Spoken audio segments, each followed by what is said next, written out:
إن الحمد لله نحمده ونستعينه ونستغفره ونعوذ بالله من شرور أنفسنا ومن سيئات أعمالنا من يهده الله فلا مضل له ومن يضلل فلا هادي له وأشهد أن لا إله إلا الله وحده لا شريك له وأشهد أن محمدا عبده ورسوله أرسله بالهدى ودين الحق ليظهره على الدين كله ولو كره المشركون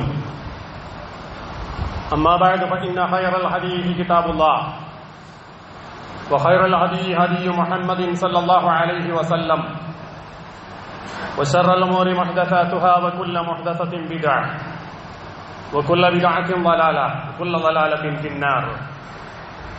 أعوذ بالله من الشيطان الرجيم. بسم الله الرحمن الرحيم. قل للمؤمنين يغضوا من أبصارهم ويحفظوا فروجهم ذلك أزكى لهم إن الله خبير بما يصنعون.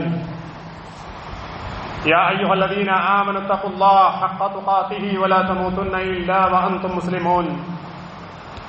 يا أيها الناس اتقوا ربكم الذي خلقكم من نفس واحدة وخلق منها زوجها وبث منهما رجالا كثيرا ونساء واتقوا الله الذي تساءلون به والأرحام إن الله كان عليكم رقيبا.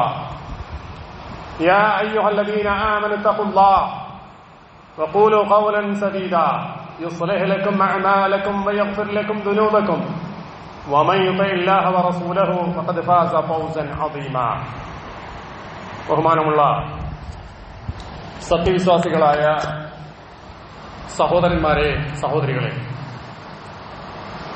സർവ്വലോക രക്ഷിതാവായ അല്ലാഹു സുബ്ഹാനഹു വ തആലയുടെ വിധി വിലക്കുകളും കൽപ്പനാ നിർദ്ദേശങ്ങളും ജീവിതത്തിൽ അഖിലവും സദാ സത്യസന്ധമായി പാലിക്കുകയും പുലർത്തുകയും ചെയ്തുകൊണ്ട് അള്ളാഹുവിന്റെ ഖുർആനും റസൂൽ സല്ലല്ലാഹു അലൈഹി വസല്ലമയുടെ തിരുചര്യകളും അനുസരിച്ച് ശരിയായ ഈമാനും ഇഖ്ലാസും തഖ്വയും ഉൾക്കൊണ്ട് അള്ളാഹുവിന്റെ ഏറ്റവും നല്ല അടിമകളായി ജീവിക്കുകയും അന്തിമമായി അള്ളാഹുവിന്റെ തൃപ്തിയും ഇഷ്ടവും നേടിയവരായിക്കൊണ്ട് മരണപ്പെട്ടു പോവുകയും ചെയ്യുന്നതിനു വേണ്ടിയുള്ള ശ്രദ്ധയും തയ്യാറെടുപ്പുകളും സൂക്ഷ്മതകളും ജീവിതത്തിലുടനീളം നിലനിർത്തണമെന്ന് സ്വന്തത്തെ മറക്കാതെ എല്ലാ സഹോദരി സഹോദരന്മാരെയും ഓർമ്മപ്പെടുത്തുകയാണ്, വസിയത്ത് ചെയ്യുകയാണ്. ഒരു മനുഷ്യൻ എന്ന നിലക്ക്, അതിലപ്പുറം ഒരു മുസ്ലിം എന്ന നിലക്ക് ഓരോ മനുഷ്യന്റെയും മുമ്പിലുള്ള ഏറ്റവും പ്രഥമമായ ഉത്തരവാദിത്വം അവൻ ദീനനുസരിച്ച് ജീവിക്കലാണ്. ദീൻ കൈവിട്ടുപോകാതെ അവന്റെ മരണം വരെയും അത് കാത്തു സൂക്ഷിച്ചുകൊണ്ട് ജീവിക്കാൻ കഴിയുക എന്നതാണ്, ജീവിക്കുക എന്നതാണ് ഒരു മനുഷ്യന്റെ ഏറ്റവും വലിയ ഉത്തരവാദിത്വം. അപ്പൊ ദീൻ എന്ന് പറഞ്ഞാൽ പ്രധാനമായും 3 സംഗതികളാണ് അതിലടങ്ങിയിട്ടുള്ളത്. ഒന്നാമതായി ശരിയായ വിശ്വാസിയായി തീരുക എന്നതാണ്. ശരിയായ വിശ്വാസിയാവുക എന്നാൽ വിശ്വാസത്തിൽ കളങ്കങ്ങളില്ലാതിരിക്കുകയാണ്. വിശ്വാസത്തിന്റെ കളങ്കം ചേരുക എന്ന് പറഞ്ഞാൽ ശിർക്കും കുഫറും അതുപോലെയുള്ള കാര്യങ്ങൾ ജീവിതത്തിൽ വന്നു കഴിഞ്ഞാൽ വിശ്വാസത്തിൽ വ്യതിയാനം സംഭവിക്കുകയും അവൻ ശരിയായ വിശ്വാസി അല്ലാതാവുകയും ചെയ്യും. അപ്പൊ ശരിയായ വിശ്വാസിയായി തീരുക എന്നതാണ് ഒരാള് ശരിയായ ദീനുള്ളവനാവുക എന്നതിന്റെ ഒന്നാമത്തെ കാര്യം.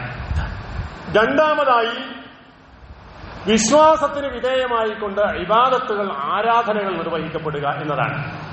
അല്ലാഹു സുബ്ഹാനഹു വ തആല അളവറ്റ അനുഗ്രഹങ്ങൾ നൽകിയവനാണ്. അള്ളാഹുവിന്റെ അനുഗ്രഹങ്ങൾ അനുഭവിച്ച് ജീവിക്കുന്നവനായ ഏതൊരു മനുഷ്യനും അവനോട് അങ്ങേയറ്റം വിധേയപ്പെട്ട് കഴിയേണ്ടവനാണ്. ആ വിധേയത്വത്തിന്റെ പ്രഖ്യാപനങ്ങളാണ് ജീവിതത്തിൽ ശരിയായ ആരാധനകൾ ഉണ്ടാവുക എന്ന് പറഞ്ഞാൽ. അപ്പൊ അള്ളാഹുവിന് മാത്രം ഖാലിസായ നിലയിൽ ഇബാദത്ത് ചെയ്തുകൊണ്ട് ജീവിക്കുക എന്നതാണ് ഒരാളിൽ ദീൻ നിലനിർത്തുക എന്ന് പറഞ്ഞാൽ അതിന്റെ അർത്ഥം. മൂന്നാമത്തെ സംഗതി, അല്ലാഹു സുബ്ഹാനഹു വ തആല മനുഷ്യനെ സംബന്ധിച്ചിടത്തോളം ഈ ദുനിയാവിൽ ജീവിക്കുമ്പോൾ ചില കാര്യങ്ങളൊക്കെ നമുക്ക് അനുവദിച്ചു തന്നിട്ടുണ്ട്, ചില കാര്യങ്ങൾ നിഷിദ്ധമാക്കിയും പ്രഖ്യാപിച്ചിട്ടുണ്ട്. അനുവദനീയമായ കാര്യങ്ങളൊക്കെയും അനുഭവിക്കുകയും നിഷിദ്ധങ്ങളായ കാര്യങ്ങളൊക്കെ വെടിയുകയും ചെയ്തുകൊണ്ട് ജീവിക്കാൻ ഒരാൾക്ക് കഴിയുക എന്നതാണ് അയാളിൽ ശരിയായി ദീൻ നിലനിൽക്കുന്നു എന്നതിന്റെ അടിസ്ഥാനം. എന്ന് വെച്ചാൽ ജീവിതത്തിൽ ഫാഹിസത്തുകൾ വരാൻ പാടില്ല, തെറ്റുകുറ്റങ്ങൾ വരാൻ പാടില്ല, തിന്മകൾ വരാൻ പാടില്ല. വലിയ വലിയ മഹാപാപങ്ങളാകട്ടെ ചെറുപാപങ്ങളാകട്ടെ അതൊന്നും ഇല്ലാത്ത നിലയിൽ ജീവിച്ചു പോവുക എന്നതാണ് ദീൻ നിലനിർത്തുക എന്ന് പറഞ്ഞാൽ. ഇനി ഇങ്ങനെ ഒരാൾക്ക് ജീവിക്കണമെങ്കിൽ എന്ത് വേണം? അതിന് ചില അഹ്വാലുകളും ചില സാഹചര്യങ്ങളും ഒരുങ്ങേണ്ടതുണ്ട്. ദീൻ നമ്മുടെ കയ്യിൽ ഉണ്ടെന്ന് വെക്കുക. ഈ പറഞ്ഞ കാര്യങ്ങളൊക്കെ നമ്മൾ മനസ്സാ സമ്മതിച്ച് അംഗീകരിക്കുന്നവരാണ്. അങ്ങനെ മനസ്സുകൊണ്ട് വിശ്വസിക്കുകയും മനസ്സുകൊണ്ട് അംഗീകരിക്കുകയും ചെയ്താൽ മാത്രം മതിയാവില്ല. അങ്ങനെ ഉണ്ട് എങ്കിൽ പോലും നല്ല സാഹചര്യങ്ങളിലല്ല നമ്മൾ ജീവിക്കുന്നത് എങ്കിൽ ഇതിൽ നിന്ന് വ്യതിയാനം സംഭവിക്കുവാനുള്ള സാധ്യതകളുണ്ട്. അതുകൊണ്ട് തന്നെ ദീൻ ഉള്ള സാഹചര്യത്തിലായിരിക്കണം നമ്മൾ ജീവിക്കേണ്ടത്. ദീൻ നിലനിർത്താൻ പറ്റിയ സാഹചര്യം എവിടെയാണോ അത്തരം സാഹചര്യങ്ങൾ തെരഞ്ഞെടുത്തുകൊണ്ടായിരിക്കണം നമ്മൾ ജീവിക്കേണ്ടത്. നമ്മുടെ കൂട്ടുകെട്ടുകളും സൗഹൃദ ബന്ധങ്ങളും ഒക്കെ ദീനുമായി ബന്ധപ്പെട്ടതായിരിക്കണം. ദുനിയാവുമായി മാത്രം ബന്ധപ്പെട്ട സ്നേഹബന്ധങ്ങളല്ല. ദീൻ നിലനിർത്തുവാൻ ആവശ്യമായിട്ടുള്ള സ്നേഹബന്ധങ്ങളും സൗഹൃദ ബന്ധങ്ങളും കാത്തു സൂക്ഷിക്കേണ്ടതുണ്ട്. അങ്ങനെയുള്ള അഹ്വാനുകളുള്ള നാടുകളിൽ സാഹചര്യങ്ങളിൽ പോയി വേണം നമ്മൾ ജീവിക്കാൻ. അപ്പൊ നമ്മൾക്ക് ദീൻ നിലനിൽക്കണമെങ്കിൽ നമ്മുടെ സാഹചര്യം കൂടി നന്നാകേണ്ടതുണ്ട് എന്നാണ് ആ പറഞ്ഞതിന്റെ അർത്ഥം. നബി സല്ലല്ലാഹു അലൈഹി വസല്ലമ ഈ പറഞ്ഞ ആശയത്തെ വളരെ ലളിത സുന്ദരമായി നമുക്കൊരു ഉപമയിലൂടെ പറഞ്ഞു. ഇന്നമാ മസലു അൽ ജലീസി അസ്സാലിഹി വജലീസി സൂഇ കഹാമിലിൽ മിസ്കി വനാഫിഹിൽ ഗീർ. തീർച്ചയായും സാലിഹായ ഒരു നല്ല മനുഷ്യന്റെ കൂടെ കഴിഞ്ഞുകൂടുന്ന ഇരുന്നുകൊണ്ടിരിക്കുന്ന ഒരാളുടെ ഉപമ, അതേപോലെ തന്നെ ജലീസി സൂ മോശപ്പെട്ട ഒരാളുടെ സാന്നിധ്യത്തിൽ ജീവിക്കുന്ന ഒരാള്, അയാളെ കൂടെ ഇരിക്കുന്ന മോശപ്പെട്ടവനായ ഒരാളുടെ കൂട്ടുകൂടുന്നവനും നല്ലവനായ സച്ചരിതനായ മാന്യനായ ഒരാളുടെ കൂട്ടുകൂടുന്നവനും അങ്ങനെ ഉള്ളവരായ ആളുകളുടെ ഉപമ ഏതുപോലെയാണ്? കഹാമിലിൽ മിസ്കി വനാഫിഹിൽ ഖീരി. ഒരു മിസ്ക് അഥവാ കസ്തൂരി വിൽപ്പന നടത്തുന്ന ഒരാളുടെ കൂടെ ജീവിക്കുന്നവനെ പോലെയും അല്ലെങ്കിൽ ഉലയിൽ ഊതുന്നവനായ ഒരുത്തന്റെ കൂടെ ജീവിക്കുന്നവനും പോലെയാണ്. ഇതെന്തായി തമ്മിലുള്ള വ്യത്യാസം? ഹാമിലുൽ മിസ്ക് എന്ന് പറഞ്ഞാൽ നമ്മൾ അത്ര കച്ചവടക്കാരന് കൂട്ടുക. മിസ്ക് എന്ന് പറഞ്ഞാൽ കസ്തൂരി എന്നാണ് അർത്ഥം.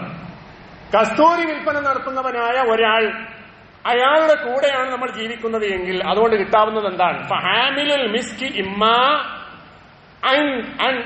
അൻ യുഹ്ദിയക.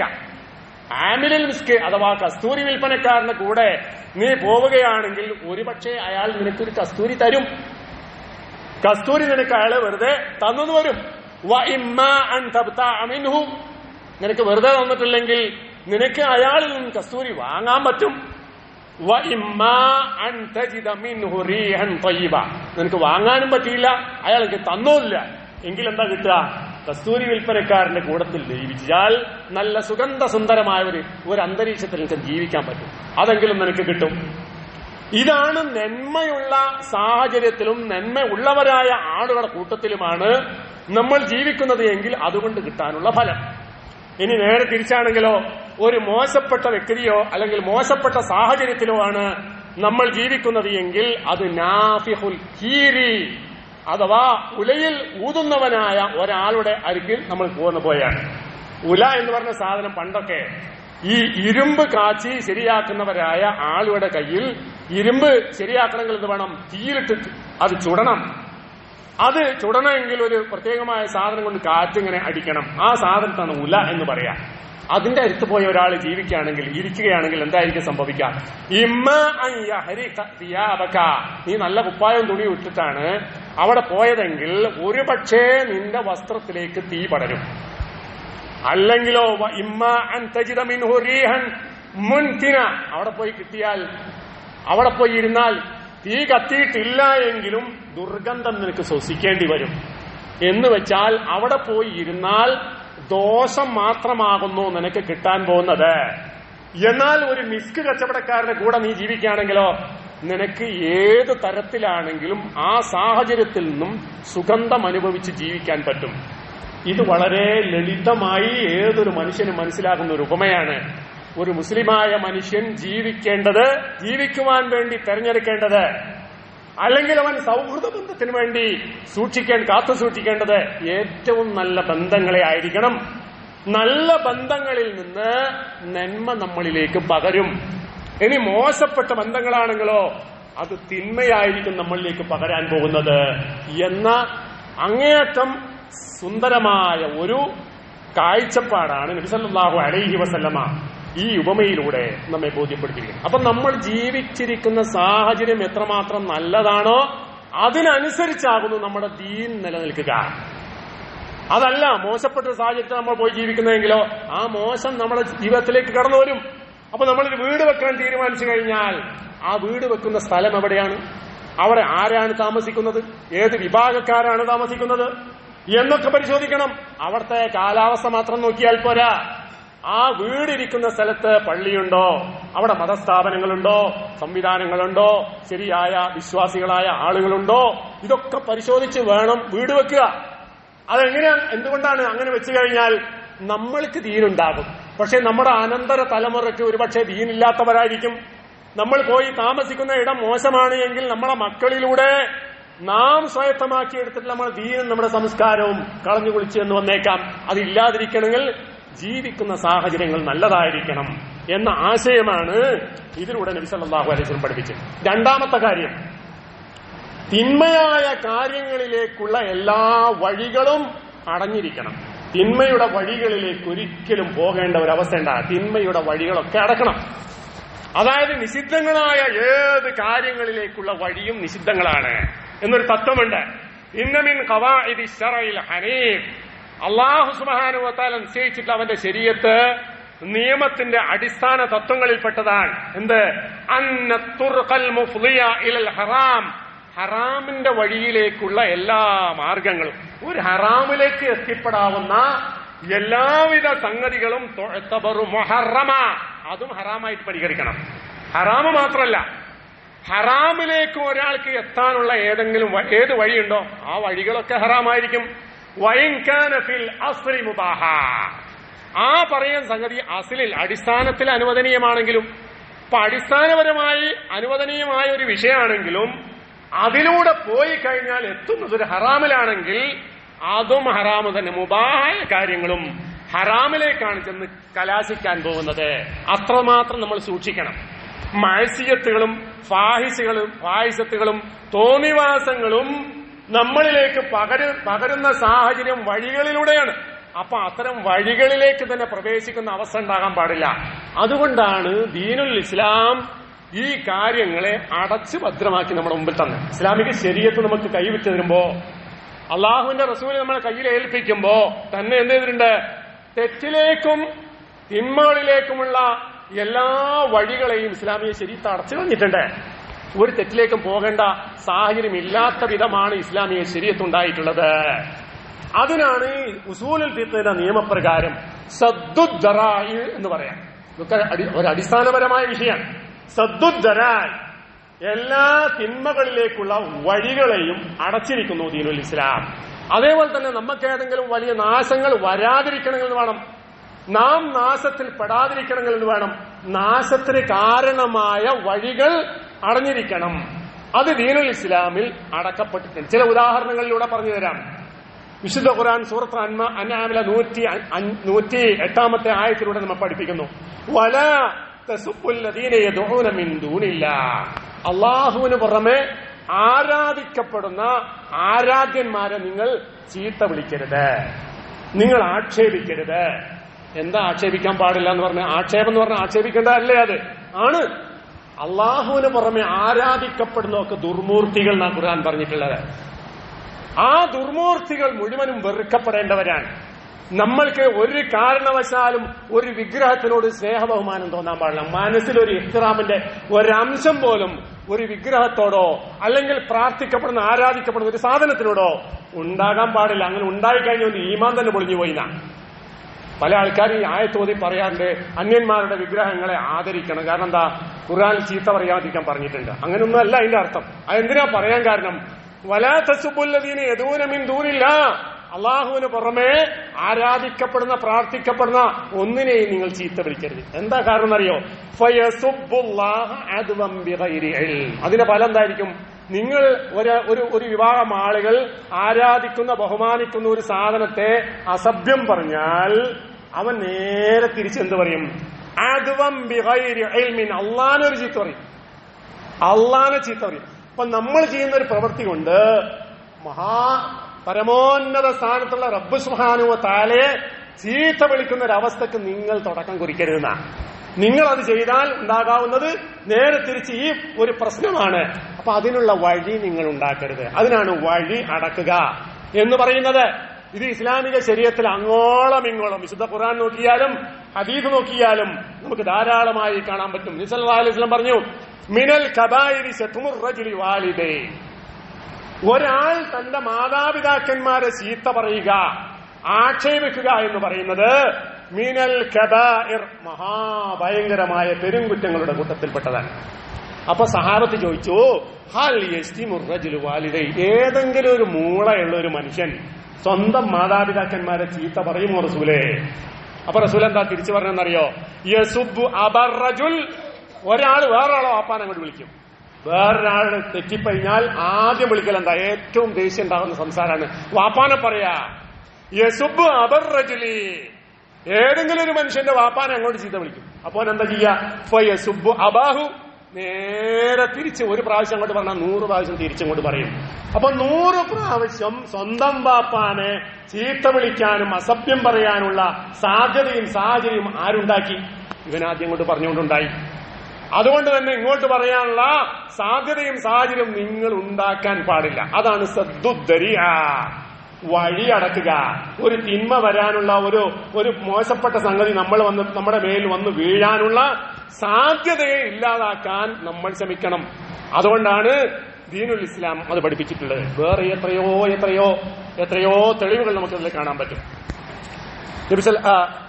രണ്ടാം ഖലീഫ ഉമർ ബിൻ ഖത്താബ് റളിയല്ലാഹു അൻഹു നഹാ ഉമർ റളിയല്ലാഹു അൻഹു അനി സ്വലാത്തി തഹ്ത ശജറത്തി അല്ലതി തമ്മത് ബൈഅത്തുർ റിദ്വാൻ തഹ്തഹാ ഖൗഫൻ മിൻ അൻ യുത്തഖദ മകാനൻ മുഖദ്ദസാ. രണ്ടാം ഖലീഫ ഉമർ ബിൻ ഖത്താബ് റളിയല്ലാഹു അൻഹുവിന്റെ കാലത്ത് കുറെ ആളുകൾ ഒരു മരത്തിന്റെ ചോട്ട് പോയി നിസ്കരിക്കാൻ തുടങ്ങി.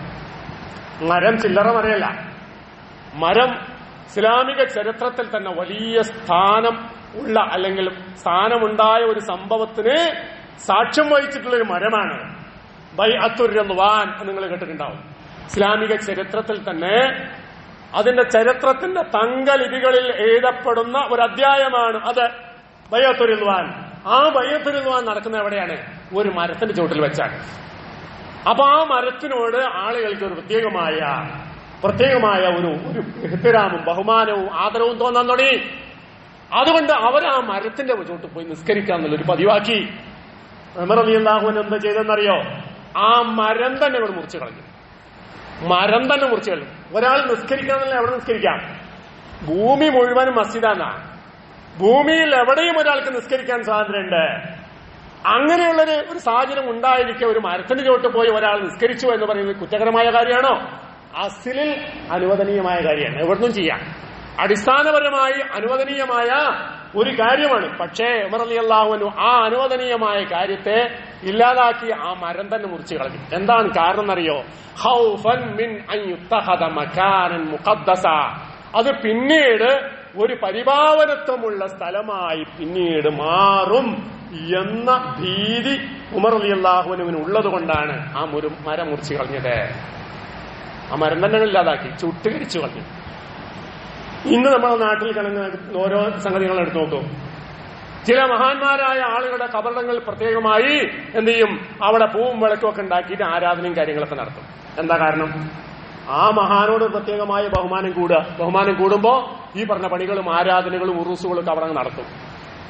ഇത് വ്യക്തികളുടെ കാര്യത്തിൽ മാത്രമല്ല, മരത്തിന്റെ കാര്യത്തിലുണ്ട്, മറ്റു പല സാധനങ്ങളുടെ കാര്യത്തിലുണ്ട്, കല്ലിന്റെ കാര്യത്തിലുണ്ട്. അതിനൊക്കെ ഒരു ബറക്കത്ത് ബഹുമാന ആദരവുണ്ട് എന്ന് വിചാരിച്ച് മനുഷ്യൻ അതിന്റെ പിന്നാലെ പോകാൻ തുടങ്ങുക. അത് അവസാനം എവിടെ എത്തുക? വിഗ്രഹാരാധനയിലും തനിച്ച കുഫറും ശിർക്കിലാണ് ചെന്നെത്തുക. അപ്പൊ അതിനേക്കാൾ നല്ല എന്താണ്? ഈ മരമുറിയലാണ്. അതുകൊണ്ട് വർഹത്താനു അതങ്ങോട്ട് കട്ട് ചെയ്തു. അതാണ് സദ്ദുദ്ദരിയ. ഒരു തെറ്റായ ലോകത്ത് വരാനുള്ള ഏറ്റവും വലിയ തിന്മ ഏതാണ്? വിഗ്രഹാരാധന, ശിർക്കാണ്. അതിലേക്ക് വഴിയായി തീരുന്നു എന്നതുകൊണ്ടാണ് ഉമർ ഖത്താബ് ആ പണി ചെയ്തിട്ടുള്ളത്. ഇതുപോലെ എത്രയോ സംഭവങ്ങൾ നമുക്ക് കാണാൻ പറ്റും. നഹാ നബി സല്ലല്ലാഹു അലൈഹി വസല്ലം അൻ സഫറിൽ മർഅതി ബിഗൈരി മഹ്റം. ഒരു സ്ത്രീ തനിച്ച് യാത്ര പോവുക, അത് നബി സല്ലല്ലാഹു അലൈഹി വസല്ലം വിലക്കി, പാടില്ല എന്ന് പറഞ്ഞു. പോകണമെങ്കിൽ എന്ത് വേണം? മഹ്റം ഉണ്ടാകണം. ആരാ മഹ്റം? ഒരു പെണ്ണിനെ വിവാഹം ചെയ്യൽ നിശ്ചിതമായിട്ടുള്ള ഒരാളുടെ സാന്നിധ്യത്തിലല്ലാതെ ഒരു പെണ്ണിന് യാത്ര പോകാൻ പാടില്ല. ഇന്നൊന്നും ഇപ്പൊ അത് സംഗതി ഇല്ലട്ടോ, അതൊക്കെ എടുക്കപ്പെട്ടു പോയി. ഇന്ന് സ്വന്തം മകളെ ആഫ്രിക്കയിലേക്കും യൂറോപ്പിലേക്കും പഠിക്കാൻ സ്വന്തം വാപ്പാര് വിടുന്നുണ്ട്. അവിടെ മഹറമുമില്ല, ഒന്നുമില്ല. അവിടെ പോയി താമസിക്കുന്നത് എവിടെ? ഒരു നോട്ടവുമില്ല. ഒരിക്കലും നമ്മൾ ചെയ്യാൻ പാടില്ലാത്ത കാര്യമാണ്. ദീനിന് വിരുദ്ധമായ കാര്യമാണ്. നമുക്ക് ദുനിയാവ് മാത്രം മതി എന്ന് വിചാരിക്കുന്നവരിൽ നിന്നാണ് ഇത്തരം തിന്മകൾ ഉണ്ടാകുന്നത്. വലിയ വലിയ യോഗ്യന്മാരായ ആളുകളിൽ പോലും ഇത് കാണുന്നുണ്ട്. നബി സല്ലല്ലാഹു അലൈഹി വസല്ലം വളരെ കർശനമായി വിലക്കിയ നഹാ നബി സല്ലല്ലാഹു അലൈഹി വസല്ലം അൻ സഫറിൽ മർഅതി ബിഗൈരി മഹറം. മഹറമില്ലാതെ യാത്ര പോകാൻ പാടില്ല. മഹറം എന്ന് പറഞ്ഞാൽ ആരാ? ആ പെണ്ണിനെ കെട്ടാൻ പാടില്ല. ആരാ? വാപ്പ, ആങ്ങളമാര്, ഇങ്ങനെയൊക്കെ ഉണ്ടാവും. അങ്ങനെയുള്ളവരുടെ സാന്നിധ്യത്തിൽ മാത്രമേ പെണ്ണിന് ദീർഘയാത്ര പോകാൻ പാടില്ല. ഒരു ദിവസം പോയി പോരുന്ന കഥയല്ല പറഞ്ഞു. ഒരു യാത്ര എന്ന് പറയുന്ന യാത്ര പോകാൻ പാടില്ല. ഇതെന്തിനായി നിയമം ഉണ്ടാക്കിയത്? അതൊരു സദ്ദുദ്ദരിയ. ഒരു പെണ്ണ് അപകടത്തിൽ ചെന്ന് ചാടാതിരിക്കാനാണ്. ധാർമ്മികവും സദാചാരവുമായ നാശം സംഭവിക്കാതിരിക്കാൻ വേണ്ടി ദീനുൽ ഇസ്ലാം വെച്ചിട്ട് നിയമമാകുന്നു അത്. അതേപോലെ തന്നെ എത്ര കാര്യങ്ങൾ. നഹാ അൻ യഖ്തുബ അർ-റജുലു അലാ ഖിത്ബത്തി അഖീഹി ഔ യബിയ അലാ ബൈ അഖീ. നിങ്ങൾ കച്ചവടം ചെയ്യുന്ന സമയത്ത് അല്ലെങ്കിൽ പെണ്ണാലോചിക്കുന്ന സമയത്ത് ശ്രദ്ധിക്കേണ്ട ഒരു കാര്യം. നഹാ നബി സല്ലല്ലാഹു വിലക്കി അൻ യഖ്തുബ അർ-റജുലു അലാ ഖിത്ബത്തി അഖീ. ഒരു പെണ്ണിനെ കല്യാണം ആലോചിച്ചുകൊണ്ടിരിക്കാൻ, ആ ആലോചന നടന്നുകൊണ്ടിരിക്കുന്നതിനിടയിൽ വേറൊരു ആലോചനയ്ക്ക് പോകാൻ പാടില്ല. ആ ആലോചനയുടെ തീരുമാനമായതിനു ശേഷം മാത്രമേ പിന്നൊരു ആലോചനയ്ക്ക് പോകാൻ പാടുള്ളൂ. അതേപോലെ തന്നെ ഔ യബീഅ അലാ ബൈ അഖീ. ഏതെങ്കിലും ഒരാള് മറ്റൊരാളുമായി ഒരു കച്ചവട ബന്ധം നടത്തിക്കൊണ്ടിരിക്കുകയാണ്, വില പറഞ്ഞുകൊണ്ടിരിക്കുകയാണ്. അങ്ങനെ പറഞ്ഞുകൊണ്ടിരിക്കുന്നതിനിടയിൽ കയറിയിട്ട് വില പറഞ്ഞ് നിങ്ങൾ കച്ചവടം ചെയ്യാൻ പാടില്ല. എന്തിനാ അങ്ങനെ വിലക്കിയത്? അത് നാട്ടു കുഴപ്പമുണ്ടാവുക തന്നെ. ഈ രണ്ട് സംഗതികളും വഴി ഉണ്ടാകാൻ പോകുന്നത് ദരിയത്തുൽ തബാഹുലി ബൈനഹും, പരസ്പര വിദ്വേഷവും വെറുപ്പും കലഹങ്ങളും നാട്ടിൽ ഉണ്ടാകാൻ അത് കാരണമായി തീരും എന്നതുകൊണ്ടാണ് അത് നിങ്ങൾ ചെയ്യരുത് എന്ന് പറഞ്ഞത്. അതേപോലെ തന്നെ ലൈസ ലിഖാതിലിൻ ശൈ, ഒരു കൊലപാതകിയായ ആൾക്ക് അനന്തരാവകാശത്തിന് ഒന്നുമില്ല. അത് ദീനുൽ ഇസ്ലാമിന്റെ ഒരു നിയമമാണ്. അനന്തരാവകാശിയായ ഒരാൾക്ക് അയാൾ ഖാത്തിലാണ് എങ്കിൽ അനന്തരം കൊടുത്തുകൂടാ. ലൈസ ലിഖാതിലിൻ ശൈ എന്ന് വെച്ചാൽ ആർക്കാണ് അനന്തരം കിട്ടുക? ഒരാൾ മരിച്ചു കഴിഞ്ഞാൽ അയാളുടെ മക്കളോ അയാളുമായി ഏറ്റവും കുടുംബ ബന്ധമോ ഉള്ളവരായ ആളുകൾക്കാണ് അനന്തരം കിട്ടുക. അങ്ങനെ ഒരാള് അനന്തരം കിട്ടേണ്ടവനായ ആള്, അനന്തരം കിട്ടപ്പെടേണ്ട വ്യക്തിയെ കൊന്നു വെക്കാം. എന്തിന്? അയാൾ മരിച്ചു കഴിഞ്ഞാൽ വേഗം അനന്തരം കിട്ടും. അതിനു വേണ്ടിയിട്ട് ഇയാൾ കൊല്ലാനുള്ളൊരു സാധ്യത പടണ്ട്. ആ സാധ്യതയെ തന്നെ ദീനുൽ ഇസ്ലാം ഇല്ലാതാക്കി. എങ്ങനെയാ ഇല്ലാതാക്കിയത്? അങ്ങനെ കൊലയാളിയാണ് എങ്കിൽ അനന്തരം കിട്ടേണ്ടവനായ ഒരാളാണെങ്കിലും അയാൾ കൊലയാളിയാണെങ്കിൽ അയാൾക്ക് ഒന്നും കൊടുക്കാൻ പാടില്ല. അതോടുകൂടി ആ ചാപ്റ്റർ അവിടെ ക്ലോസ് ആയി. ഇതാണ് ദീനുൽ ഇസ്ലാം. മനുഷ്യ സമൂഹത്തിന്റെ നന്മയ്ക്ക് വേണ്ടിയാണ് ഈ പറഞ്ഞ നിയമങ്ങളൊക്കെ ഉണ്ടാക്കിയിട്ടുള്ളത്. അതേപോലെ തന്നെ മാ ഉസ്കിറ ഖലീലുഹു വകസീറുഹു ഹറാം. സെക്കറുള്ളതാണെങ്കിൽ, അത് മത്തുണ്ടാക്കുന്ന ഒരു സംഗതിയാണെങ്കിൽ, ലഹരി ഉണ്ടാക്കുന്ന ഒരു സാധ്യമാണെങ്കിൽ അത് ഖലീലാണ്, കുറച്ചാണെങ്കിലും ശരി കൂടുതലാണെങ്കിലും ശരി ഹറാം. കുറച്ചല്ല എന്ന് വിചാരിക്കണ്ട. ആ കുറച്ചനുവദിച്ചാൽ എന്താ സംഭവിക്കുക? ആ കുറച്ചനുവദിച്ചാൽ പിന്നെ കൂടുതലേക്ക് പോകും, വലിയൊരു തിന്മയിലേക്ക് പോകും. അതില്ലാതിരിക്കാൻ വേണ്ടിയാണ് ആ സംഗതി തന്നെ പൂർണ്ണമായും അവിടെ ഇല്ലാതാക്കിയിരിക്കുന്നത്. അതേപോലെ ഒരുപാട് സംഗതികൾ നമുക്ക് കാണാൻ പറ്റും. എല്ലാം കൂടി വിശദീകരിക്കാൻ ഇപ്പൊ അവിടെ സമയമില്ല. അപ്പൊ ഇതൊക്കെ എന്തിനാണെന്നറിയോ? ഒരു തിന്മയിൽ പോയി ഒരു മനുഷ്യൻ മൂക്ക് കുത്തി വീഴാൻ പാടില്ല. അങ്ങനെ അയാളുടെ ദീൻ നശിച്ചു പോകുന്ന ഒരു അവസ്ഥ ഉണ്ടാകാൻ പാടില്ല. അങ്ങനെയുള്ള എല്ലാ വഴികളെയും ദീനുൽ ഇസ്ലാം തന്നെ അടച്ചു കളഞ്ഞിട്ടുണ്ട്. അങ്ങനെ അടച്ച ഒരു പ്രധാനപ്പെട്ട വിഷയമാണ് സൂറത്ത് നൂറിൽ. കഴിഞ്ഞ ആഴ്ച നമ്മൾ പറഞ്ഞതിന്റെ ബാക്കി എന്താണ്? സദ്ദുദ്ദരിയത്തിന്റെ ഭാഗമായി ദീനുൽ ഇസ്ലാം കൽപ്പിച്ചിട്ടുള്ള കാര്യമാണ്. ഖുല്ലിൽ മുഅ്മിനീന, വിശ്വാസികളായ ആണുങ്ങളോട് നീ പറയണം റസൂലേ. എന്താ പറയേണ്ടത്? യഗുദ്ദൂ മിൻ അബ്സാരിഹിം, അവരവരുടെ ദൃഷ്ടികളെ താഴ്ത്തട്ടെ. വയഹ്ഫദൂ ഫുറൂജഹും, അവർ അവരുടെ ജനനേന്ദ്രിയങ്ങളെ സംരക്ഷിക്കുകയും ചെയ്യട്ടെ. ദാലിക അസ്കാ ലഹും, അതാകുന്നു അവരുടെ സംസ്കാരത്തിന് നല്ലത്. ഇന്നല്ലാഹ ഖബീറും ബിമാ യസ്നഊൻ, അവർ ചെയ്യുന്ന കാര്യത്തെക്കുറിച്ച് അല്ലാഹു സസൂക്ഷ്മം അറിഞ്ഞുകൊണ്ടിരിക്കുന്നവനാണ്. എന്താ പറയുന്നത്? വിശ്വാസികളായ ആണുങ്ങളുടെ കൽപ്പന, അവർ കണ്ണിനെ താഴ്ത്തണം. കണ്ണിനെ താഴ്ത്തണം. കണ്ണ് താഴ്ത്താന്ന് പറഞ്ഞാൽ നോക്കാൻ പാടില്ലാത്ത സ്ഥലത്തേക്ക് നോക്കാൻ പാടില്ല എന്ന് തന്നെ. ഹറാമായ നിഷിദ്ധങ്ങളായ കാര്യങ്ങളിലേക്ക് നോക്കാൻ പാടില്ല. അങ്ങനെ നോക്കാതെ ദൃഷ്ടിയെ താഴ്ത്തണം എന്ന് ഖുർആൻ കൽപ്പിക്കുകയാണ്. എന്നിട്ട് അതിനെ ബന്ധിപ്പിച്ചെന്തിനാ? വയഹ്ഫദൂ ഫുറൂജഹും, അവർ അവരുടെ ജനനേന്ദ്രിയങ്ങളെ സംരക്ഷിക്കണം. എന്തിനു സംരക്ഷിക്കണം? ഹറാമിൽ ചെത്ത് വിട്ടുപോകാതിരിക്കാൻ. ഈ നോട്ടത്തിലൂടെ എന്താ സംഭവിക്കുന്നത്? നോട്ടം എന്ന് പറഞ്ഞാൽ കേവലം ഒരു നോട്ടമല്ല. ആ നോട്ടം വഴി മനുഷ്യന്റെ ശരീരത്തിൽ ഉണ്ടാകുന്ന ഒരുപാട് മാറ്റങ്ങൾ, കേവലം ഒരു നോട്ടം കൊണ്ടുണ്ടാകുന്ന ഒരേ മാറ്റങ്ങളുണ്ട്. ആ മാറ്റങ്ങളിലൂടെ സംഭവിക്കുന്നത് എന്താണ്? ഒരു തിന്മയിലേക്ക് ചെന്ന് ചാടലാണ്. ആ തിന്മയിൽ ചാടാതിരിക്കാൻ വേണ്ടിയിട്ടാണ് നിങ്ങളെന്ത് പറയുന്നത്? നോക്കാൻ പാടില്ല, നോക്കാൻ പാടില്ലാത്ത ഹറാമായതിലേക്ക് നോക്കരുത് എന്ന് കൽപ്പിച്ചത്. ദാലിക, അങ്ങനെ നിങ്ങൾ ചെയ്യലാണ് അസ്കാലഹും. ദാലിക അസ്കാലഹും, അവർക്ക് അങ്ങനെ ചെയ്യലാണ് ഏറ്റവും പരിശുദ്ധിക്ക് നല്ലത്. ഈ പരിശുദ്ധി എന്തുമായി ബന്ധപ്പെട്ടതാണ്?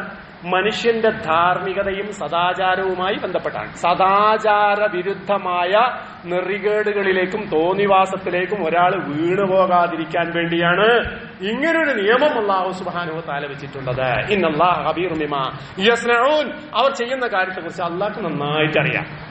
നിങ്ങൾ എന്താണ് ചെയ്യുന്നത്, എന്താണ് നിങ്ങളുടെ മനസ്സിന്റെ വിചാര വികാരം അല്ലാഹുക്ക് അറിയാം. ഇത് പുരുഷന്മാരോടുള്ള കൽപ്പന മാത്രമല്ല, പുരുഷന്മാരോട് മാത്രം നോക്കരുതെന്നല്ല. തൊട്ട് താഴെ പറയുന്നത് ഖുല്ലിൽ മുഅ്മിനാത്തി, അവർക്ക് കുറച്ചും കൂടി അധികം നിയമമുണ്ട്. പുരുഷനുള്ള നിയമം മാത്രമല്ല, അതിനേക്കാൾ കുറച്ച് അധിക നിയമങ്ങൾ സ്ത്രീയുടെ കാര്യത്തിൽ ഖുർആൻ പറയുന്നുണ്ട്. ഖുല്ലിൽ മുഅ്മിനാത്ത്, മുഅ്മിനാത്തുകളായ പെണ്ണുങ്ങളോട് നീ പറയ് റസൂലേ, യഗ്ളുദുന മിൻ അബ്സാരിഹിന്ന, അവരും അവരുടെ ദൃഷ്ടികളെ താഴ്ത്തട്ടെ. വയഹ്ഫളന ഫുറൂജഹുന്ന, നേരത്തെ പറഞ്ഞ അതേ കാര്യം, അവരവരുടെ ചാരിത്രത്തെ സംരക്ഷിക്കട്ടെ. ചാരിത്രം സംരക്ഷിക്കാൻ വേണ്ടിയിട്ട് എന്ത് പറഞ്ഞത്? നോക്കാൻ പറ്റാത്തടത്ത് നോക്കരുത് എന്ന് പറയുന്നത്. വലാ യുബ്ദീന സീനത്തഹുന്ന, ഈ നേരത്തെ പറഞ്ഞ കാര്യങ്ങൾ പുരുഷനും സ്ത്രീക്കും തുല്യമാണ്. നോക്കാം, ആവശ്യമില്ലാത്തടത്ത് നോക്കാന്നുള്ള രണ്ടു കൂട്ടർക്കും പാടില്ലാത്ത കാര്യമാണ്. പിന്നെ പറയുന്ന കാര്യം എന്താ? പെണ്ണുമായി മാത്രം ബന്ധം. വലാ യുബ്ദീന സീനത്തഹുന്ന, അവർ അവരുടെ അലങ്കാരങ്ങളെ വെളിപ്പെടുത്താൻ പാടില്ല. ഇല്ലാ മാ ലഹറ മിൻഹ, അലങ്കാരത്തിൽ നിന്നും പ്രത്യക്ഷമായി വരുന്നത് ഒഴികെ ഒന്നും വെളിപ്പെടുത്താൻ പാടില്ല. എന്താണ് ഈ പ്രത്യക്ഷമായി വരുന്നതെന്ന് പറഞ്ഞാൽ, സ്വാഭാവികമായും ഒരു സ്ത്രീ പുറത്തു പോകുമ്പോൾ ഉപയോഗിക്കുന്ന വസ്ത്രം, ആ വസ്ത്രത്തിലൂടെ ഒരാൾ പുറത്തു പോകുമ്പോൾ അവരുടെ ശാരീരികമായി അതിലൂടെ വെളിപ്പെടാവുന്ന, അങ്ങനെ ഉണ്ടല്ലോ, ഒരാള് ഒരു വസ്ത്രം ധരിച്ച് പുറത്തു പോകുമ്പോൾ അതിലൂടെ അയാൾ വെളിപ്പെടുന്ന സൗന്ദര്യമെന്ത്, അതല്ലാത്തതൊന്നും പുറത്ത് കാണിക്കാൻ പാടില്ല. അതല്ലാത്ത ഒരു സൗന്ദര്യവും പെണ്ണ് അന്യന്റെ മുന്നിൽ വെളിപ്പെടുത്താൻ പാടില്ല. വളരെ പ്രധാനപ്പെട്ട ഒരു കാര്യം. വലാ യുബ്ദീന സീനത്തഹുന്ന ഇല്ലാ മാ ലഹറ മിൻഹാ. എന്നിട്ട് പറയുന്നു വലിയദ്രിബിന, എങ്ങനെയുള്ള വസ്ത്രം ധരിക്കേണ്ടത്? വലിയദ്രിബിന ബിഖുമുരിഹിന്ന അലാ ജുയൂബിഹിന്ന, അവർ അവരുടെ ശിരോവസ്ത്രത്തെ, തലയിൽ ഉപയോഗിക്കുന്ന വസ്ത്രത്തെ മാറിടത്തിലേക്ക് താഴ്ത്തിയിടണം. ശരീരം മുഴുവൻ മറക്കണം, മുഖവും മറക്കണം. കണ്ണുകളല്ലാത്ത ഭാഗങ്ങളൊന്നും പുറത്തു പോകുന്ന സമയത്ത് ഒരു പെണ്ണിന്റേത് കാണാൻ പാടില്ല. എത്ര മനുഷ്യന്മാർക്ക് അറിയാം? എത്ര ആളുകൾ ദീനുൽ ഇസ്ലാമിന്റെ ഈ നിയമം ദുനിയാവിൽ പാലിക്കുന്നുണ്ട്? നമ്മൾ ആലോചിക്കാം. ഇതിൽ നിന്ന് രക്ഷപ്പെടാൻ വേണ്ടിയിട്ട് പല ന്യായങ്ങളും പല സൂത്രപ്പണികളും പല ദുർവ്യാഖ്യാനങ്ങളും നടത്തിക്കൊണ്ടാണ് ആളുകൾ പുരോഗമനവാദികളാകാൻ വേണ്ടി ദുനിയാവിൽ ശ്രമിച്ചുകൊണ്ടിരിക്കുന്നത്. അള്ളാഹ് പറഞ്ഞത് മതിയാകുന്നില്ല. അല്ലാഹു തആല പറഞ്ഞ കാര്യങ്ങളെ ചവിട്ടി മതിച്ചുകൊണ്ട് ദുനിയാവിൽ പുരോഗമനവാദികളാകാൻ വേണ്ടി പലരും ശ്രമിച്ചുകൊണ്ടിരിക്കുന്നുണ്ട്. അള്ളാഹ് പറഞ്ഞത് വളരെ കൃത്യമാണ്. വലിയദ്രിബന ബിഖുമുരിഹിന്ന അലാ ജുയൂബിഹിന്ന, വസ്ത്രം, ശിരോവസ്ത്രം മുകളിലുണ്ട്, അത് താഴ്ത്തിയിടണം മാറിടത്തിലേക്ക്. മാറുന്ന സ്ത്രീയുടെ മാറെന്താ? പുരുഷന്റെ മാറ് പോലല്ല. അത് വളരെ സുപ്രധാനമായ ഒരു ഇടമാണ്, സൗന്ദര്യത്തിന്റെ പ്രത്യേകമായ ഇടമാണ്. അത് പുറത്ത് കാണാൻ പാടില്ല, മറച്ചു വെക്കണം, മുഖവും മറക്കണം. അലാ ജുയൂബിഹിന്ന വലാ യുബ്ദീന സീനത്തഹുന്ന ഇല്ലാ ലിബുഉലതിഹിന്ന. അത് കഴിഞ്ഞ് ഇനി വേറെ അടുത്ത സെക്ഷൻ. അതെന്താ പറയുന്നത്? വലാ യുബ്ദീന സീനത്തഹുന്ന അവരുടെ അലങ്കാരങ്ങൾ അവരുടെ ഭർത്താക്കന്മാരുടെ മുമ്പിലേ വെളിപ്പെടുത്താൻ പാടില്ല. ഒരു ഭർത്താവിന്റെ മുമ്പിൽ ഒരു സ്ത്രീക്ക് വെളിപ്പെടുത്താൻ പറ്റാത്ത ഒരലങ്കാരവും ഇല്ല. പിന്നെ പറയുന്നത് എന്താ? ഔ ആബാഇഹിന്ന. പിന്നെ പറയുന്നത് സ്വന്തം പിതാക്കന്മാരുടെ മുമ്പിൽ. പിതാക്കന്മാരുടെ മുമ്പിൽ എല്ലാം വെളിപ്പെടുത്താൻ പറ്റുമോ? ഇല്ല. അതെന്താണ്? അത് സ്വാഭാവികമായും ഒരു വീട്ടിന്റെ ഉള്ളിൽ ജീവിക്കുന്ന ഒരു പെണ്ണിന് അവിടെ ഉപയോഗിക്കാൻ പറ്റുന്ന ചില വസ്ത്രങ്ങളുണ്ട്. അത് പുറത്തു പോകുമ്പോൾ ഉപയോഗിക്കുന്ന വസ്ത്രമല്ല. പുറമെ പോകുന്ന സമയത്ത് ഉപയോഗിക്കുന്ന വസ്ത്രം വീട്ടിനുള്ളിലില്ല. ഇപ്പൊ വീട്ടിന്റെ ഉള്ളിൽ ഉപയോഗിക്കുന്ന വസ്ത്രങ്ങൾ ചില ഭാഗങ്ങൾ, ചിലപ്പോൾ കൈഭാഗങ്ങൾ, അവർ പുറത്ത് പോകുന്ന സമയത്ത് ഔറത്തായി തീരുന്ന ചില സംഗതികൾ വീട്ടിന്റെ അകത്ത് അനുവദനീയമാകും. അങ്ങനെ അനുവദനീയമാകുന്ന കാര്യങ്ങൾ കാണാൻ ആർക്കുണ്ട്? അത് വെളിപ്പെടാം. ആരുടെ മുമ്പിൽ വെളിപ്പെടാം? ആബാഇഹിന്ന, സ്വന്തം പിതാവിന്റെ മുമ്പിൽ. ഔ അബ്നാഇഹിന്ന, അല്ലെങ്കിൽ സ്വന്തം ആൺമക്കളുടെ മുമ്പിൽ. ഔ അബ്നാഇ ബുഉലതിഹിന്ന, അല്ലെങ്കിൽ ഭർത്താക്കന്മാരുടെ വേറെ ആൺമക്കളുടെ മുമ്പിൽ. ഔ ഇഖ്വാനിഹിന്ന, അല്ലെങ്കിൽ ഒരു പെണ്ണിന്റെ സ്വന്തം സഹോദരന്മാരുടെ മുമ്പിൽ. ഔ ബനി ഇഖ്വാനിഹിന്ന, അല്ലെങ്കിൽ സ്വന്തം സഹോദരന്മാരുടെ പുത്രന്മാരുടെ മുമ്പിൽ. ഔ ബനി അഖവാതിഹിന്ന, അല്ലെങ്കിൽ സ്വന്തം സഹോദരിമാരുടെ പുത്രന്മാരുടെ മുമ്പിൽ. ഔ നിസാഇഹിന്ന, അല്ലെങ്കിൽ സ്വന്തം സ്ത്രീകളുടെ മുമ്പിൽ. സ്വന്തം സ്ത്രീകൾ എന്ന് പറഞ്ഞാൽ എന്താ? മുസ്ലിമീങ്ങളായ സ്ത്രീകൾ, മുസ്ലിമീങ്ങളായ നമ്മുടെ കൂട്ടത്തിലുള്ള സ്ത്രീകൾ, അല്ലാത്തവർക്കല്ല. ഇവരുടെ മുമ്പിലല്ലാതെ ഒരു പെണ്ണിന് അനുവദനീയമായി പുറത്ത് കാണിക്കാൻ പറ്റുന്ന സീനത്തും പുറത്ത് കാണാൻ പാടില്ല. ഇതാണ് ദീനുൽ ഇസ്ലാമിന്റെ നിയമം. ഔ മാ മലക്കത്ത് ഐമാനുഹുന്ന. പിന്നെ ആരാണ്? സ്വന്തം വലങ്കൈകൾ ഉടമപ്പെടുത്തിയിട്ടുള്ള അടിമകൾക്ക് മുമ്പ്. ഒരു വീട്ടിന്റെ ഉള്ളിൽ തന്നെ ഉണ്ടാകാം. അല്ലെങ്കിൽ വീട്ടിൽ താമസിച്ചുകൊണ്ടിരിക്കുന്ന ലൈംഗികമായ കാര്യങ്ങളെ കുറിച്ച് ഒരു വിചാരവും ഇല്ലാത്ത, ആ ശേഷിയില്ലാത്ത, അതിനെക്കുറിച്ച് ഒരു ചിന്തയില്ലാത്ത പുരുഷന്മാരാണെങ്കിൽ അവരുടെ മുമ്പിലും ഇത് വെളിപ്പെടുത്തുകൊണ്ട് വിരോധമല്ല.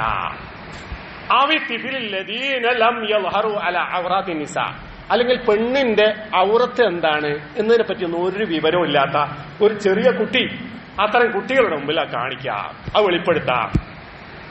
അപ്പൊ എത്രമാത്രം വ്യക്തമായ ഒരു നിയമമാണ് അല്ലാഹു സുബ്ഹാനഹു വ തആല നമ്മുടെ മുമ്പിൽ തന്നിട്ടുള്ളത്. നിങ്ങൾ ആലോചിച്ച് നോക്ക്. ഇങ്ങനെ ഇത്രയും ആളുകളെ എണ്ണി പറഞ്ഞിട്ട് പറയാണ് ഇവരൊന്നും അല്ലാത്ത ഒരാളുടെ മുമ്പിലും സൗന്ദര്യം വെളിപ്പെടുത്തി നടത്താൻ പാടില്ല. വീട്ടിന്റെ ഉള്ളിലാണെങ്കിലും ശരി, പുറത്താണെങ്കിലും ശരി. വീട്ടിന്റെ പുറത്താണെങ്കിൽ വേറെ നിയമം, ഉള്ളിലാണെങ്കിൽ വേറെ നിയമം. ഇതല്ലാത്തവരുടെ മുമ്പിൽ വെളിപ്പെടുത്തി നടത്താൻ പാടില്ല. അതുകൊണ്ട് എന്താ ഉണ്ടാകാൻ പോണത്? നേരത്തെ പറഞ്ഞ ഫിത്നയാണ്. പിന്നെ പറയുന്ന കാര്യം വലാ യദ്രിബിന ബിഅർജുലിഹിന്ന. അവർ അവരുടെ കാലിട്ടടിക്കാൻ പാടില്ല. പെണ്ണ് പുറത്തോണ സമയത്ത് കാലിട്ടടിക്കാൻ പാടില്ല. അവർ ഒരു സൗന്ദര്യവതിയായ പെണ്ണാണെങ്കിൽ ആ സൗന്ദര്യം, മറഞ്ഞു കിടക്കുന്ന സൗന്ദര്യ നാട്ടിലെ ജനങ്ങൾക്ക് മുമ്പിൽ വെളിപ്പെടാൻ വേണ്ടിയിട്ട് കാലിട്ടടിക്കുക എന്ന് പറഞ്ഞാൽ കാല് ആഭരണങ്ങൾ ഉപയോഗിച്ച് കിരിക്കി നടക്കുക പാടില്ല. എത്രമാത്രം സൂക്ഷ്മമായ നിയമങ്ങളാണ് ഇതൊക്കെ. ഇതൊക്കെ ആരാണ് ഈ ദുനിയാവിൽ പാലിക്കുന്നത്? ഇത് പാലിക്കാൻ, ഈ പറഞ്ഞ നിയമങ്ങളൊക്കെ പാലിക്കുന്ന ഒരു സമുദായത്തിൽ, ഒരു സമൂഹത്തിൽ ഒരു ഫിത്നയ്ക്കും സാധ്യതയില്ല. അപ്പൊ ഫിത്ന വരുന്നുണ്ടെങ്കിൽ ആരാണ് ഉത്തരവാദി? അല്ലാഹു സുബ്ഹാനഹു വ തആല അവന്റെ നിയമമായി അവതരിപ്പിച്ചിട്ടുള്ള കാര്യങ്ങളോട് പുറംതിരിഞ്ഞു നിൽക്കുന്നവരാരോ അവരാണ് അതിന്റെ ഉത്തരവാദി. അതുകൊണ്ട് എന്ത് ചെയ്യണം? തൂബൂ ഇലല്ലാഹ് ജമീഅൻ അയ്യുഹൽ മുഅ്മിനൂൻ. വിശ്വാസികളെ, ആരോടാ പറയുന്നത്? വിശ്വാസികളെ, നിങ്ങൾക്ക് കഴിഞ്ഞു പോയതിൽ നിന്നെല്ലാം അള്ളാഹുവിലേക്ക് ഖേദിച്ചു മടങ്ങിക്കോ. ലഅല്ലകും തുഫ്ലിഹൂൻ, എങ്കിൽ നിങ്ങൾക്ക് വിജയിക്കാം. അപ്പൊ നിങ്ങൾക്ക് വിജയിക്കണമെങ്കിൽ, ദുനിയാവിൽ വിജയിക്കണമെങ്കിലും ആത്യന്തികമായി പരലോകത്ത് വിജയിക്കണമെങ്കിലും എന്ത് വേണം? ഈ പറഞ്ഞ നിയമങ്ങൾ നിങ്ങൾ പാലിച്ചാൽ നിങ്ങൾക്ക് ജീവിക്കാം. നിങ്ങൾക്ക് ഭദ്രമായി, സുഖമായി, സമാധാനമായി ദുനിയാവിൽ ജീവിക്കാം, ആഖിറത്തിലും ജീവിക്കാം എന്നാണ് അല്ലാഹു തആല പറയുന്നത്. അതുകൊണ്ട് തന്നെ ഇപ്പറഞ്ഞ നിയമങ്ങളൊക്കെ നമ്മുടെ ജീവിതത്തിൽ പാലിക്കാൻ വേണ്ടി തന്നിട്ടുള്ളതാണ് എന്ന ബോധം നമുക്കുണ്ടാകണം. അതനുസരിച്ച് വേണം നമ്മൾ ജീവിക്കേണ്ടത്. അല്ലാഹു സുബ്ഹാനഹു വ തആല അങ്ങനെ ജീവിക്കുന്ന നല്ലവരായ മുത്തഖീങ്ങളിൽ ഉൾപ്പെട്ട് ജീവിച്ച് വലിച്ചു പോകാനുള്ള സൗഭാഗ്യം നമുക്കെല്ലാം തന്ന് അനുഗ്രഹിക്കുമാറാവട്ടെ. അഖൂലു ഖൗലി ഹാദാ അസ്തഗ്ഫിറുല്ലാഹ ലീ വലക്കും ഫസ്തഗ്ഫിറൂഹു ഇന്നഹു ഹുവൽ ഗഫൂറുർ റഹീം.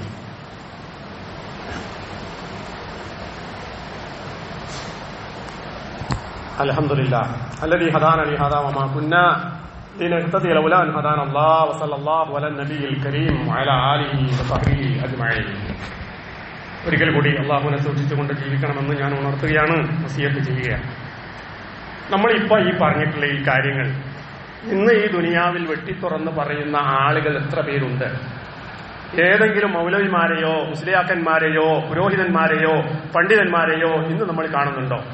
എന്താ കാണാത്തത്? നാട് മാറിയിട്ടുണ്ട്. എന്താ നാടിന്റെ മാറ്റം? പെണ്ണും ആണും തമ്മിൽ വ്യത്യാസമില്ല, ഇക്വാലിറ്റിയാണ് ഒരു ഭാഗത്ത്. രണ്ടാമത്തതോ സ്ത്രീ ശാക്തീകരണം എന്ന് പറയുന്ന ഒരു പുതിയ പദ്ധതി കൊണ്ടുവന്നിട്ടുണ്ട്. ഇങ്ങനെയുള്ള ലലാലത്തിന്റെ ആശയങ്ങൾ ദുനിയാവിൽ ഗവൺമെന്റ് തലത്തിൽ തന്നെ പ്രചരിപ്പിച്ചുകൊണ്ടിരിക്കുന്നത് കൊണ്ട് അതിനൊന്നും എതിര് പറയാൻ കഴിയാതെ പഞ്ചപുച്ഛമടക്കി ആളുകൾ കീഴ്പ്പെട്ട് ജീവിക്കാൻ. അതുകൊണ്ട് തന്നെ ഖുർആനും ആരും പറയുന്നില്ല, ഹദീസും ആരും പറയുന്നില്ല, ഖുർആന്റെ നിയമങ്ങളും പറയാൻ പേടിയാണ്. അങ്ങനെ പേടിച്ചിട്ടൊന്നും കാര്യമില്ല. ഇത് അല്ലാഹു തആല മനുഷ്യന്റെ വിമോചനത്തിന് വേണ്ടി, മനുഷ്യന്റെ സുരക്ഷിതത്വത്തിന് വേണ്ടി തന്നിട്ടുള്ള നിയമമാണ്. അത് നമ്മളാണ് പറയേണ്ടത്, അത് നമ്മളോടാണ് പറയേണ്ടത്, നമ്മളാണ് അത് നടപ്പാക്കുകയും ചെയ്യേണ്ടത്. അതില്ല എങ്കിലോ, ഇത് പറയാതെ നമ്മൾ മൂടി വെച്ച് കഴിഞ്ഞാലോ നാട് നശിക്കും. അതിന് ഉത്തരവാദി ആരാണ്? ഉത്തരവാദപ്പെട്ടവരായ ആളുകളായിരിക്കും എന്ന കാര്യം കൂടി അതിന്റെ ഗൗരവത്തിൽ നമ്മൾ മനസ്സിലാക്കുകയും ചെയ്യണം. അല്ലാഹു സുബ്ഹാനഹു വ തആല എല്ലാവിധ ലലാലത്തുകളും രക്ഷപ്പെട്ട് സുരക്ഷിതരായി അള്ളാഹുവിന്റെ സ്വർഗത്തിന്റെ അവകാശികളായി തീരാനുള്ള സൗഭാഗ്യം നമുക്കെല്ലാം തന്ന് അനുഗ്രഹിക്കുമാറാവട്ടെ. നമ്മുടെ ജീവിതത്തിൽ വന്നുപോയിട്ടുള്ള എല്ലാ തെറ്റുകുറ്റങ്ങളും അല്ലാഹു സുബ്ഹാനഹു വ തആല നമുക്ക് വിട്ടുകൊടുത്ത് മാപ്പാക്കി പെരുമാറാകട്ടെ.